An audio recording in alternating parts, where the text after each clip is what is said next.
I texted my friend the other day.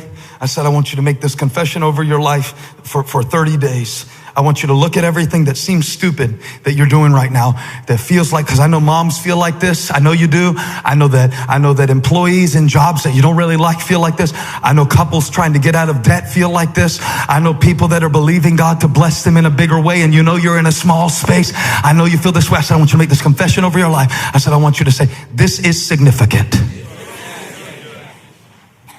This is significant. This is significant, running a vacuum cleaner. This is significant, changing a diaper. This is significant, coming home, just being a good husband. This is significant. This is significant.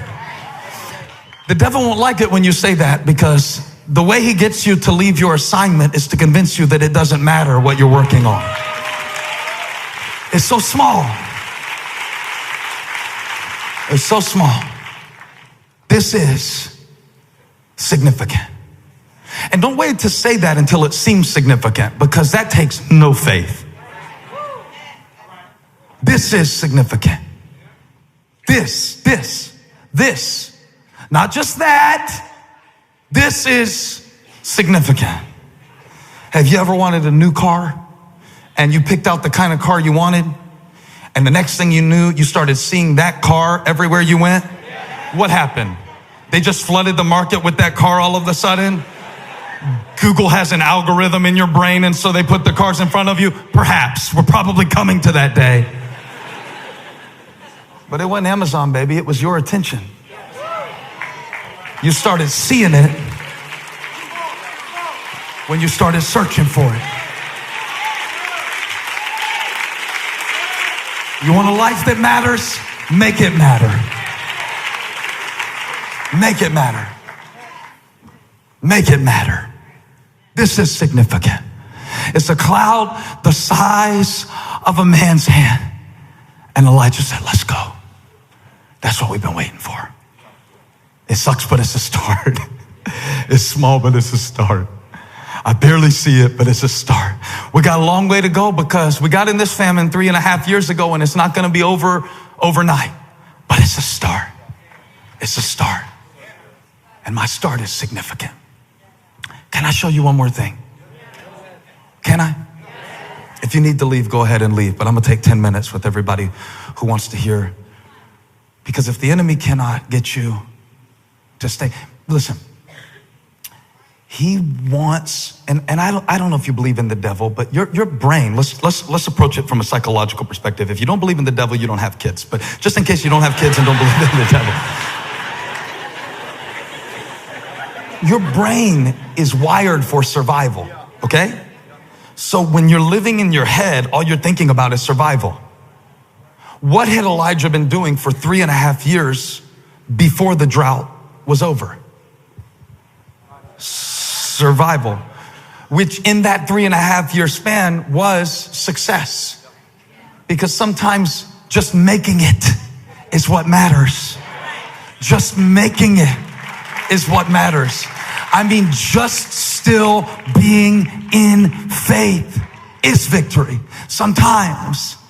But when the shift happens, I wonder, will you be ready for the rain you've been praying for? Because your brain, if you stay inside your brain, your reflex will always be to run. What has Elijah been doing for the last 3.5 years? Come on, talk to me, church. What's he been doing? He's been running, surviving, and running, and surviving, and running, and surviving. So when the rain comes, he runs. And for a little while, he's running ahead of the rain. He's running in front of the chariot because he's ready for his next assignment. He's ready to serve Ahab now. He believes revival has come to the nation. The Baal prophets have been destroyed. The Asherah prophets are all laying at their own altars, dead in their own blood. And now revival can come. And so he runs 17 miles on the fuel of his faith, on the fuel of the promise of God coming to pass in his life. He runs ahead of the chariot. He runs ahead of the rain, and then something happens. Because if the enemy can't kill you in the invisibility stage or the insignificant stage, the only thing left for him to do to keep you from receiving what God is pouring out in your life is intimidation.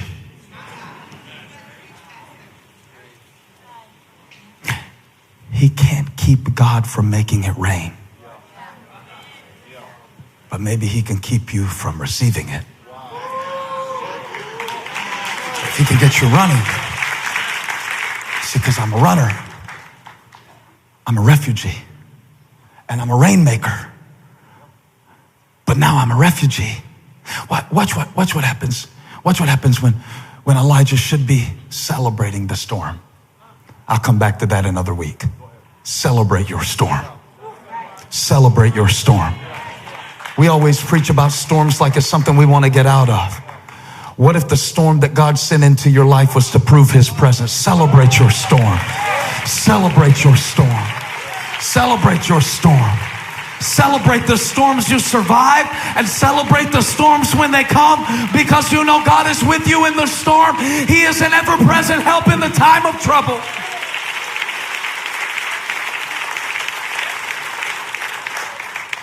And when the storm came and Ahab went down and told Jezebel what Elijah had done, she knew that her days were numbered. So she sends a messenger to Elijah.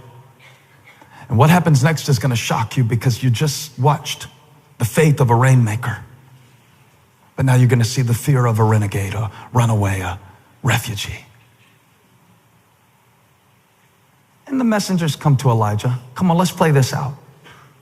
And they say, Jezebel says she's going to kill you. Take the scripture off the screen. What we are expecting next is for Elijah to tell Jezebel where she can go with that noise and what she can do with her threats. Come on, wouldn't you? Wish Jezebel would try to kill me. So what comes next is shocking against the backdrop of the boldness of a prophet who put his head between his knees and waited for rain, who survived 3.5 years of drought, who was fed by the mouths of birds and at the house of a widow. And now the rain has come. And now the drought is over. And now, verse 3, Elijah was afraid. Never thought I'd see those 3 words. Never thought he would. I would have understood if he ran while the drought was still in progress, but it's raining now. It's raining. And Elijah, the one who survived 3.5 years of drought, is running. The Bible says he's running for his life. I don't buy it. I'm sorry. I don't buy it. I don't believe, Elijah, that you're afraid that Jezebel can kill you. Because if she could have killed you, she wouldn't have sent messengers to warn you. If she could kill you, she would send her bailiffs to arrest you. But she knows she can't kill you. So she's trying to contain you. Don't you know the devil found out a long time ago that he can't curse what God has blessed? Don't you know if the devil could have killed you by now, he would have killed you by now? If he could have kept it from raining, he would have kept it from raining. If he could have taken you out, you'd be out. But since he couldn't kill you, he tries to contain you. So he intimidates you. And now Elijah is running. Please catch this. He is running from the same rain that he prayed for. Some of us are better at surviving in famine than we are at living in blessing. What I mean is, when the rain started, the one who ran ahead of the rain started running away from the rain. So the message God gave me for somebody today, you know who you are, is that you are running from the rain. You are running from the blessing of God. you are running from something that is already defeated. You are running from shame that the cross of Jesus Christ has already taken away. You are running from a power of sin that has already been broken. You are running from situations that God has already worked out. You are running from an outcome that you don't have to fear. Guess what? God's going to deal with Jezebel, head back in the right direction, and run toward the rain. It's raining now. The drought is over. Come out of the drought. It's raining now.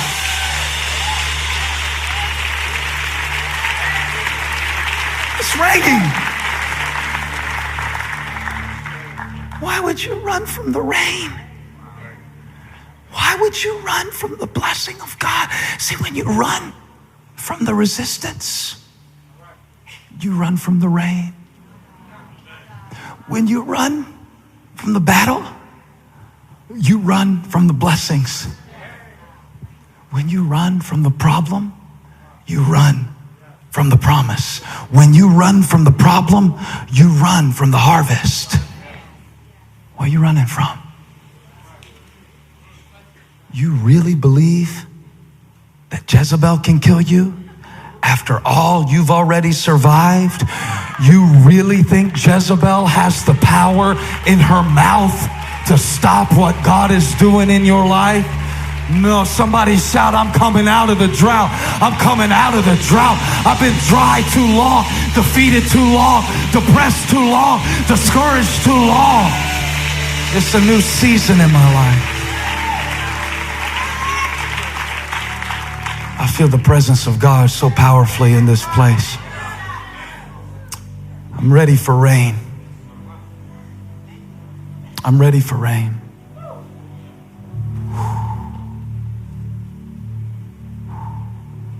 I'm ready for rain. I'm not running from it now. I'm ready for it. I'm ready for rain. I'm ready for rain. And all that it brings. I'm ready. I'm ready for the storm.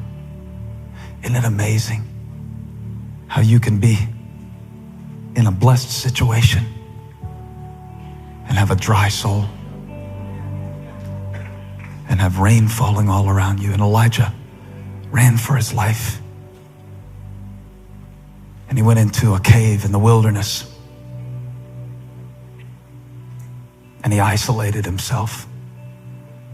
And a voice came in the form of a gentle breeze, which was a whisper, and called him out of the cave. See, I don't believe that God is calling you out of the drought today. I believe he's calling the drought out of you.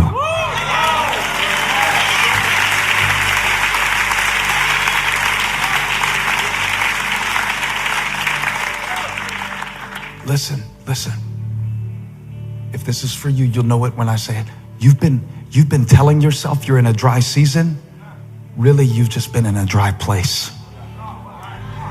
And if you would come out of yourself, do you know what God told Elijah? Listen to this. He said, you think you're the only one? Because Elijah had convinced himself. You know how we do when we get inside ourselves. Nobody appreciates you. Nobody sees you. It's nothing. There's no one. God said, I have 7,000 that have not bowed their knee to Baal. You think you're the only one? You're not the only one. You're not alone. It's not nothing. You're not alone. There is a cloud. There is a cloud.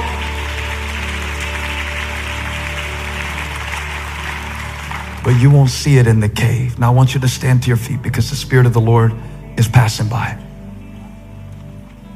But for those of you who are ready to stop running from the rain that God has blessed you with, for those of you who have been in a place of, watch this, invisibility, I can't see it right now. Insignificance, it doesn't matter because it's not much.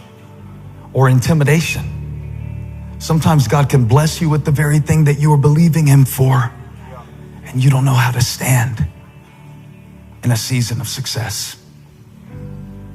What I'd like for you to do right now is symbolic. I want you to lift your hands to heaven like you are receiving the refreshing presence of God, the rain of his presence.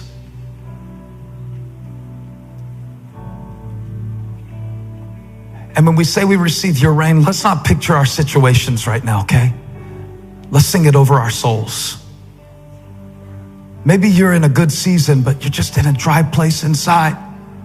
And the only way to come out of the drought is to get the drought out of you. You've got to come out of yourself, out of your self-consciousness, out of your self-absorption, out of your obsession with what others think, out of your failures, out of your past, out of your fears. Come on, Elijah. The Spirit of the Lord is passing by. You don't want to miss your miracle because you were in the cave. Come out. It's raining now. Come out. It's raining now. Receive it. Stop resisting it and receive it. Stop running and receive it. I hear the sound of the abundance of rain. It starts like a whisper and it's welling up. We declare over your life, the dry season is over. There is a cloud. The dry season is over. There is a cloud. There is a well springing up. There is a river whose streams make glad the city of God. There is a cloud beginning to swell. Come on, worship him, worship him, worship him, worship him, worship him, worship him, worship him, worship him. Thank you for the rain, God. Thank you for the refreshing of your presence.